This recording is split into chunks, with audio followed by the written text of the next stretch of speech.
mungkin khususnya para rekan-rekan Gen Z, para mahasiswa dan para pekerja muda. Sebelum memulai presentasi kali ini, mungkin aku mau memperkenalkan diri dulu ya. Nama aku Dia Setiani, biasa dipanggil Dia.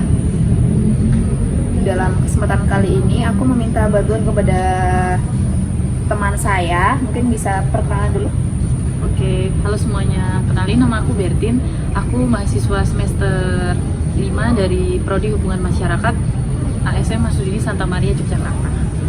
Oke, terima kasih ya Kak Bertin. Mungkin buat menyempurnakan tugas aku di matkul public speaking yang diampu oleh Ibu Wardah ya. Jadi dalam pidato kali ini aku mengambil tema yaitu keterampilan literasi digital di era informasi yang serba cepat. Jadi mungkin kalau kalian sadari ya, kita itu hidup di era informasi yang sangat cepat dan melimpah. Di tengah dimana segala sesuatu dapat diakses dengan hitungan detik melalui berbagai platform digital. Di tengah kemudian ini, bagaimana sih kita bisa membedakan mana informasi yang benar dan mana informasi yang menyesatkan? Bagaimana sih literasi menjadi kunci penting dalam membantu kita mengambil keputusan yang tepat, baik itu di lingkungan kerja maupun dalam kehidupan sehari-hari. Hari ini saya akan mengajak kita semua untuk memahami bagaimana keterampilan literasi digital dapat membentuk keputusan profesional pada pribadi yang bijak, terutama dalam dunia yang dinamis ini. Dalam presentasi ini kita akan membahas 6 bab ya. Jadi dari 6 bab tadi, yang bab pertama adalah apa sih literasi itu? Literasi merupakan kemampuan seseorang dalam membaca, menulis, memahami dan menggunakan informasi secara efektif dalam kehidupan sehari-hari. Literasi tidak hanya terbatas pada membaca buku, tetapi juga mencakup kemampuan berpikir secara kritis, memahami teks, serta mengolah dan menyampaikan informasi dengan baik. Untuk yang bab kedua, yaitu mengapa sih literasi itu dianggap penting ya teman-teman. Literasi dianggap penting karena merupakan sebuah dasar bagi setiap individu untuk memahami sebuah informasi, berpikir secara kritis, dan berkomunikasi secara efektif.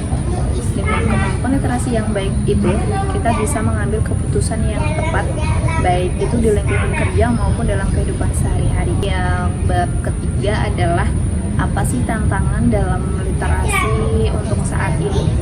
Mungkin tantangan literasi yang saat ini muncul dari perkembangan teknologi dan gaya hidup digital yang membuat minat membaca buku menurun di kalangan para pelajar dan para pekerja muda. Mereka lebih tertarik pada konten visual yang ditampilkan seperti video atau media sosial yang serba instan dan serba cepat ya. Yang bab keempat adalah mengenali bias dan hoax. Apa sih pengertian dari bias dan hoax tersebut? Menurut pendapat aku, bias itu merupakan informasi yang menguntungkan bagi satu pihak saja, sedangkan untuk hoax merupakan berita palsu dengan tujuan untuk menyesatkan atau mengacaukan. Sebagai contoh, banyak kasus misi informasi yang berdampak langsung pada keputusan kerja, seperti kesalahan dalam mengambil kebijakan perusahaan akibat mempercayai informasi yang tidak valid. Untuk bab kelima adalah bagaimana sih langkah praktis dalam meningkatkan literasi digital. Yang pertama adalah rajin melakukan cross-check informasi sebelum membagikan atau menggunakannya. Yang kedua, mengikuti pelatihan atau webinar tentang literasi digital untuk memperdalam ilmu atau pemahaman. Yang ketiga, memanfaatkan sumber teknologi seperti aplikasi pengecekan fakta untuk memverifikasi kebenaran sebuah informasi tersebut. Jadi di bab ke-6 adalah data-data penting yang aku cantumkan untuk presentasi dari tema yang aku ambil ya. Jadi menurut beberapa orang, 70-80% anak muda atau generasi Gen Z itu mengandalkan sumber online untuk belajar dan mencari sebuah informasi.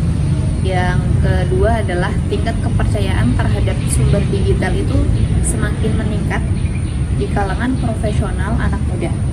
Yang ketiga adalah kritis tentang pentingnya suatu keputusan yang diambil secara tepat. Mungkin dari presentasi yang tadi aku ngebuka kayak sesi tanya jawab gitu sih.